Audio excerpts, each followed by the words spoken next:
নমস্কার প্রিয় দর্শক বন্ধুরা, আজকে তোমাদের সাথে শেয়ার করব একটা নুডলসের রেসিপি। নুডলস কিন্তু কম বেশি সকল বাচ্চারাই খেতে পছন্দ করে। চলো দেখে নিই আজকে ভিডিওটা। এখানে আমি নুডলস তৈরি করার জন্য নিয়েছি ক্যাপসিকাম কুচি,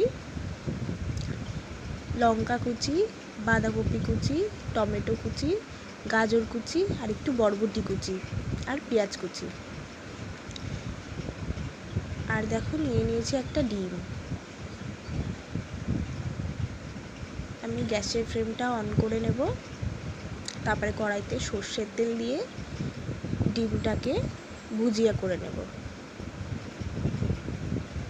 আর ডিমের মধ্যে স্বাদ মতো একটু নুন দিয়ে দেব। আমার ভুজিয়াটা হয়ে গেলে একটা পাত্রে ভুজিয়াটা তুলে রাখবো। তারপরে কড়াইটা গরম হলে ওখানে আমি একটু আমুলের বাটার ব্যবহার করেছি আর একটু সর্ষের তেল নিয়ে নেব। তোমরা চাইলে পুরো বাটারই রান্নাটা করতে পারো। তারপরে পেঁয়াজ কুচিটা দিয়ে দেব তেলের মধ্যে। হালকা করে পেঁয়াজটাকে একটু ভেজে নেব। দেখো পেঁয়াজটা ভাজা হয়ে এলে কিন্তু আমরা সব সবজিগুলো ওর মধ্যে ঢেলে দেব। তোমরা কিন্তু এখানে চাইলে লঙ্কাটাকে স্কিপ করে যেতে পারো। ভালো করে নাড়াচাড়া করে এটা হালকা করে ভেজে নেব।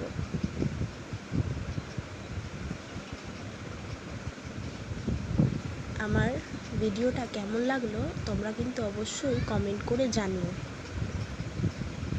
দেখো তারপর এখানে আমি স্বাদ মতো নুন দেব আর একটু হলুদ গুঁড়ো দিয়ে নেব।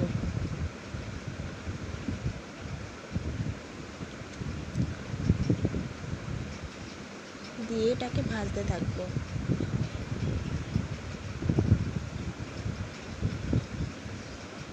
তোমরা কিন্তু এটা বাড়িতে অবশ্যই ট্রাই করো। তোমাদের বাচ্চারা কিন্তু খুব পছন্দ করবে এটা খেতে। তারপর এখানে একটু গোলমরিচের গুঁড়ো দেব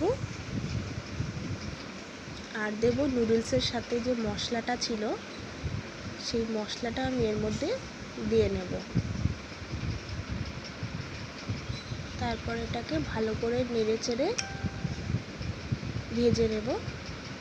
ভাজা হয়ে গেলে এর মধ্যে আগে থাকতে ভুজিয়া করা যে ডিমটা সেটাকে দিয়ে আবার নেড়ে চেড়ে নেব। দেখো আমাদের এটা ভাজা হয়ে এসছে প্রায়। তারপর এখানে আমি এরকম একটা কাপের 3 কাপ পরিমাণের জল নিয়ে নেব। জলের পরিমাণটা একটু বেশি নেবে, না হলে সবজিগুলো সেদ্ধ হবে না।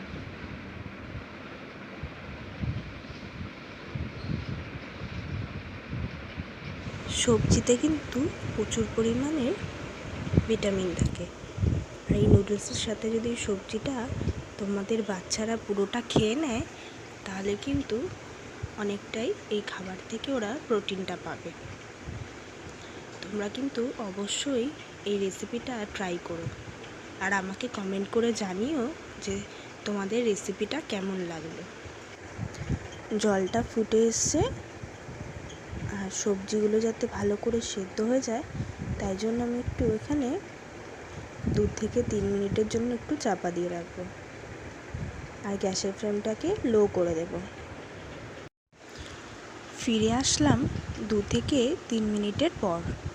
এখানে কিন্তু আমাদের সবজিটা প্রায় সেদ্ধ হয়ে গেছে। এরপর এখানে আমি নুডলসটাকে এর কড়াইতে দিয়ে দেব। আমার ভিডিও যদি ভালো লাগে তাহলে কিন্তু তোমরা সবাই লাইক, কমেন্ট আর শেয়ার করে দিও। আর এরকম নিত্য নতুন রেসিপি পেতে আমার চ্যানেলটাকে সাবস্ক্রাইব করে আমার পাশে থেকো। দেখো আমাদের নুডলসটা কিন্তু প্রায় রেডি হয়ে এসছে। তোমরা যারা একটু ঝোল ঝোল খেতে পছন্দ করো তারা এরকম সময় নামিয়ে নিতে পারো। আর যদি মনে করো আর একটু শুকনো খাবে, তাহলে কিন্তু এটা গ্যাসে আর একটু ফুটিয়ে নেবে। দেখো আমাদের নুডলসটা কিন্তু প্রায় রেডি হয়ে গেছে। এবার আমরা এটা কড়া থেকে নামিয়ে নেব। দেখো তৈরি হয়ে গেল আমাদের স্বাস্থ্যকর একটা নুডলসের রেসিপি। দেখা হবে আবার অন্য কোনো ভিডিওতে। ধন্যবাদ।